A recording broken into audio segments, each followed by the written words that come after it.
لا تحسب أن الدين بعيد عن حب وحياة، وبهجرك للدين ستحيا تعشق ما قلبك يهوى، أو أن الأيام ستحلو وترى الدنيا شط نجاة. دينك بحر من آمال شط لجميل الأحلام، ليس আলহামদুলিল্লাহ, الدين كما আমরা জেনে تخشى খুশি হয়েছি যে জমজম একাডেমি সিলেট, বৃহত্তর সিলেট মৌলভীবাজার এবং এই অঞ্চলে ইসলামিক শিক্ষার ব্যাপারে যে অগ্রণী ভূমিকা রেখেছেন, জমজম টাওয়ারের প্রতি কৃতজ্ঞতা প্রকাশ করছি। এবং এখানে আমরা আশা করছি একটা মহিলা মাদ্রাসা হবে, একাডেমি হবে।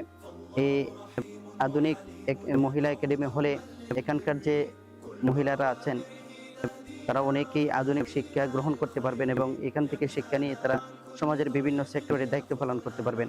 আমরা অত এলাকার মধ্যে উন্নত মানের একটা মাদ্রাসা নাই, আর আপনারা যে উদ্যোগ নিচ্ছেন আমরা সন্তুষ্ট হইতাম।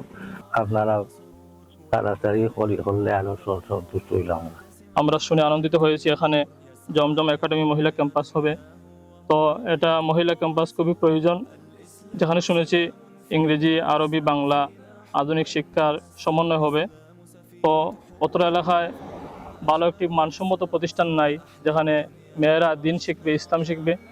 তো মুসলমানদের প্রথম কাজ হলো কোরআন এবং হাদিস শিখা, দিন শিখা। কেননা আল্লাহ পাক রব্বুল আলামিন বলেছেন, ইকরা বিসমি রাব্বিকাল্লাযী খালাক, পড়ো তোমার প্রভুর নামে যিনি তোমাকে সৃষ্টি করেছেন। তো আল্লাহ পাক রব্বুল আলামিনের আদেশ অনুযায়ী মুসলমানদের প্রথম শিক্ষা হলো ইলম এবং কোরআন এবং হাদিস। তো এটা শিখতে হলে ভালো একটি প্রতিষ্ঠান প্রয়োজন। তো এখানে জমজম মহিলা ক্যাম্পাস হবে, এখানে আধুনিক শিক্ষার সমন্বয়ে শিক্ষা দেওয়া হবে। আপনারা যারা এটার উদ্যোগ নিয়েছেন আপনারা অতি তাড়াতাড়ি প্রতিষ্ঠা করেন, যাতে অত্র এলাকার মহিলারা তাদের মেয়েদেরকে দিয়ে এখানে ভর্তি করে এবং ইসলামী শিক্ষা শিক্ষিত করে এবং তারা বিভিন্ন জায়গায় ইসলামের খেদমত করতে পারে। এই উদ্যোগের সাথে যারা জড়িত আছেন, আল্লাহ পাক রব্বুল আলামিন যেন আপনাদের এই মেহনতকে সদকায়ে জারিয়া হিসেবে কবুল করে।